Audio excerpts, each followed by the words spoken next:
Welcome to our 2022 Pioneer BH270. Start right in your back bumper here. If you just reach in, pull that cap out of there, you'll find your sewer hose. Just take note of those two ears in the adapter here. It's all be hooking it up to your sewer system, and the hose itself, once fully extended, is about 20 feet long. Just keep it stored in the bumper back here to help keep any sort of stench out of the unit, keep things that bit fresher. Cap just presses into place. Up around the corner from there, you'll find your exterior shower, hot and cold water, of course. The shower head just kind of pulls on out of there. You got a 3-foot hose, simple as that. Once you're done, just tucking that hose back in there, lock that head back into place, and just lock it back down. Beside that, we get your power cord inlet. So as you pop this open, you're gonna find a little notch in the bottom corner. Lines up with that notch there. Press those in together, little 1/8 turn to lock it down. You get the threaded collar in the back there to properly lock it into place. As you follow the cord back, you're going to find a standard 30 amp end. Most campsites will have that for you. You can just plug straight on in and you're good to go. We do also provide you with a 15 amp adapter, so if you're looking to plug in at home to charge your batteries or run your fridge, you got the power to do so. City water inlets right here. Your water hose will plug into there, turn on the water, and that'll pressurize the lines throughout the unit. A step forward, we get your sewer system. So if you're just going to press on that cap and give it a turn, you can pull it on out of there. That valve is left open. Right. So you see it's got the same ears on it that your sewer hose had. It'll attach the same way. You're just pressing it in, giving it that turn until it locks down. Open up the valves, push them back in once you're done. All right, so on the left you get the gray, on the right you get a black valves controlling your black tank. Black tank is filtering your toilet, so that's of course going to be your dirtiest water, so we'll dump that first. Once that's done, you can then come to the gray. Gray tank is going to be filled from your sinks as well as your shower. Typically cleaner water. We'll dump that last to help keep that sewer hose as clean as possible. Towards the front of the unit, we get your storage compartment here. So as you open that up, you get the little finger on the left side, just holds it open for you. Inside of here, you'll find your water hose. Inside of that water hose, you find your park adapter, 30 amp cord into there, 15 to a standard outlet. It does see straight through to the other side. Around front of the unit, you get this black box here. That's a battery box, so your battery's housed right inside of there. As long as you're plugged in through that short cord in the back or your 7-pin your tow vehicle, that battery is charging for you. These two knobs there, if you loosen them off and push them back, you can open it up, you get access to your propane tanks. For the video, I'll pull this right off, then I can show you in the front here your changeover. So it's currently red, just letting us know we've got no propane in the system. Arrow's pointing over here, so we'll open up that tank. It'll go green, letting us know we've now got propane in the system. If it were to go red while you got that tank open, it's just letting you know that tank's now empty. At that point, just close it off, flip over to the other tank, run off of that one while you get the other one filled.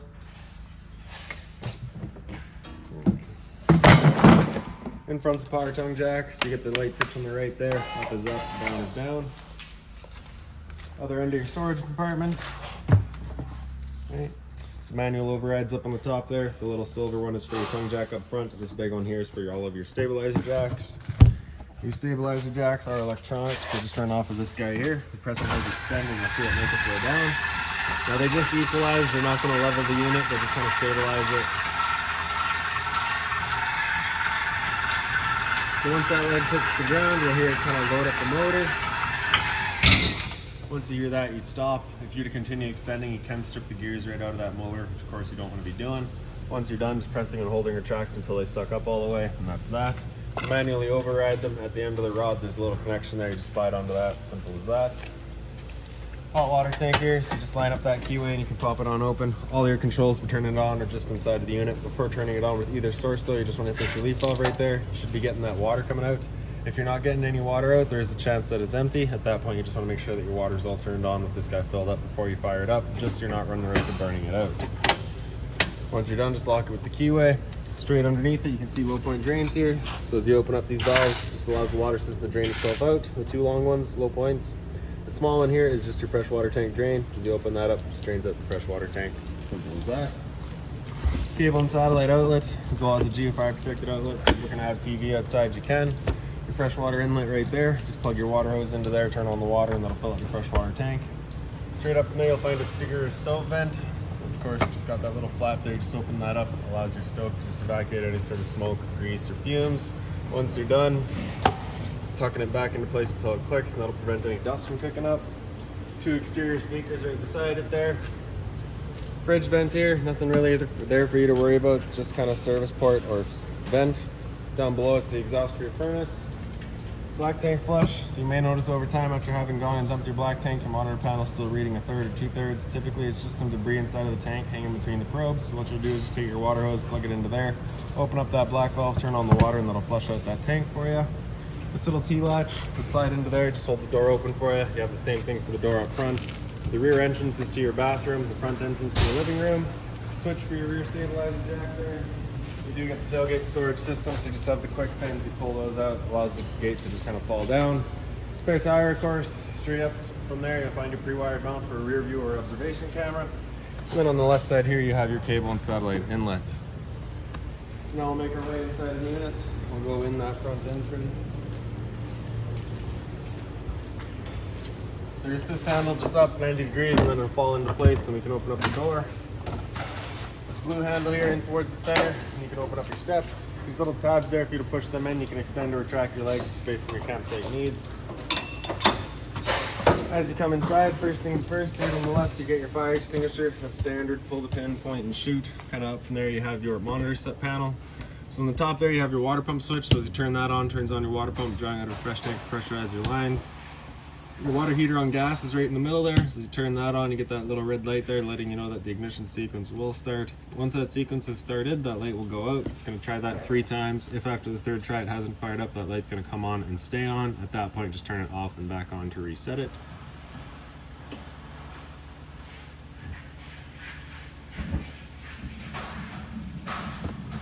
On the bottom there, you have the water heater with electricity. Just turn that switch on, fires it up with electricity. Monitor system's on the left, so battery on the top there. As you can see, we're currently 12.3. That's the charging voltage, so that's good. Fresh tank, as you fill that up, will go to 1/3, 2/3 and full. Same idea for your black and your gray. This switch right here is for your Wine Guard Connect, basically just a little Wi-Fi extender. Just turn that on, turns on at Wi-Fi. I'm not sure if that's installed or if it's just pre-wired. Awning switch right here, so press and hold extend and that awning will make its way out. Once that awning's fully extended, we're going to see a little black flap come down as well as the black metal tube. Once you see that, you'll stop. If you're to continue extending, it can actually line itself up backwards, in which case your fabric would be underneath the tube, allowing it to then hold water, accelerating the growth of mold and mildew.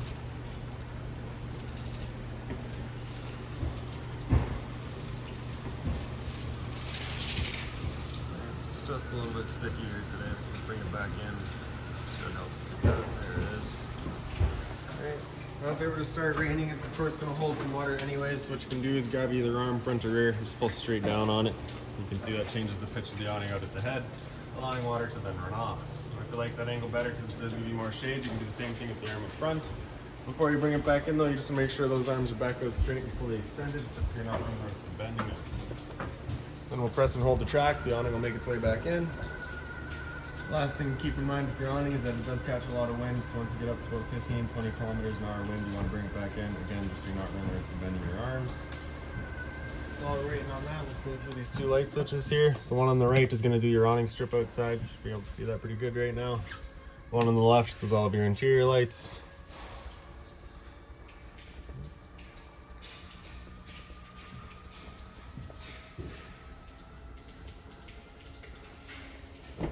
Switch in the center here is for your slide room. Press and hold out and that slide will make its way out.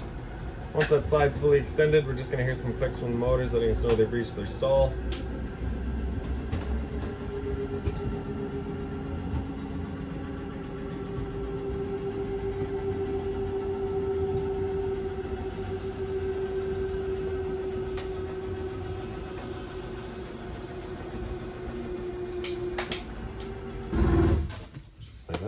Now into the front bedroom, your light switch is just right up on the wall there.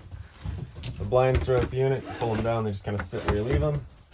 The closet space here does also have CPAP access. You also have the little light in here with the USB charger on it, as well as a 120 volt outlet. If you pick up the foot of your bed, you do get access to a storage compartment. Same sort of closet space over here with that CPAP access, same light with the USB. Little light up top there. This window right here is your emergency exit. You're pulling that red tab to get rid of the screen. Take this handle here, throw it outside, hop on out. TV backer right there. So if you're mounting a TV in here, it's going right there. Cable and satellite outlet for it, as well as your power outlet for it. The sliding door, it's just got its little travel latch back there. You just line that up and slide it. Entertainment area here. So you have, I guess, a bit of an open closet space, as well as your entertainment space. So TV backer, antenna outlet. Turning that antenna on is just that little button there. Turns on that green light, letting you know it is turned on. It will also help clear up your stereo signal.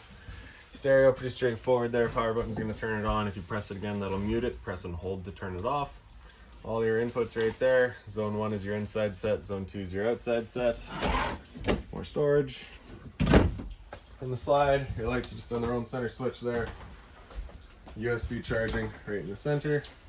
Dinette currently set up as the dinette. If you were to take the tabletop, wiggle it up and out of its legs, the legs will then wiggle out of their bases. The table will sit onto these two ledges here. Take your back cushions, fill in the middle, creates your bed. This couch here does fold down, so you can take this middle cushion, you get some cup holders there. If you're to have that up, pick up the base, folds on down, you get another bed there. Once you're done, picking up the base and flipping it back over. In the kitchen, you get your storage right up top here. That pouch there has all of your owner's manuals, any keys, any remotes, anything like that for the unit you'll find right in there. Above the sink is another little light, hot and cold water of course, and you do have the dual base in there. All your drawer space along the side, as well as some storage underneath. Microwave right up top here, pretty standard, just like home. Range vents underneath it, and you have a fan as well as your light.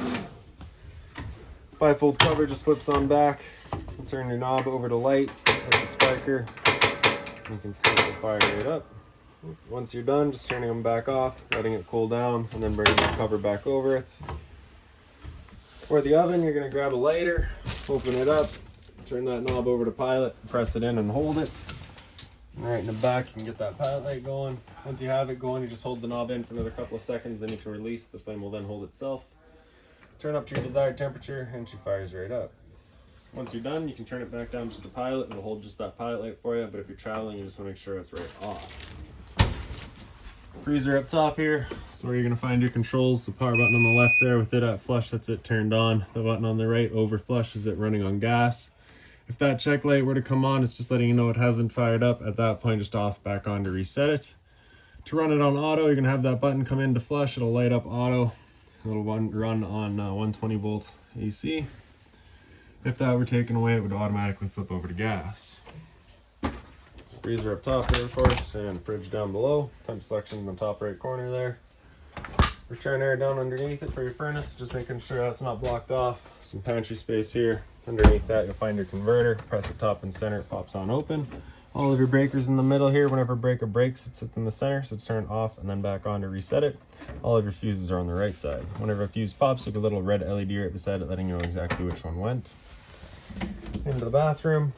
Light switches over by the entry door. The one on the right is your ceiling fan, the one on the left is the light. Medicine cabinets here. Hot and cold water, of course. A little bit of storage underneath it, just being mindful of your drains and your water lines. GFire protected outlet, test on the left, reset in the center. So if you ever have outlets that don't work, it's the first thing you should check. Into the shower, standard head and hose, hot and cold water, of course. Toilet flips on open, you get your flusher on the right side there. Straight up from there, you find your roof vent. Just that switch there is what turned it on. You get that little knob there to open it up.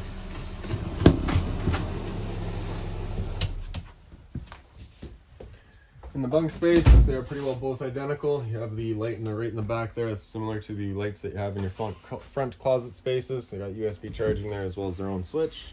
Same thing down here, as well as the emergency exit that you had up front as well. This ladder here to help you get up to that top bunk. As it's kicked out, does cross over your slide out, so make sure if you're running your slide out that this guy's tucked away properly.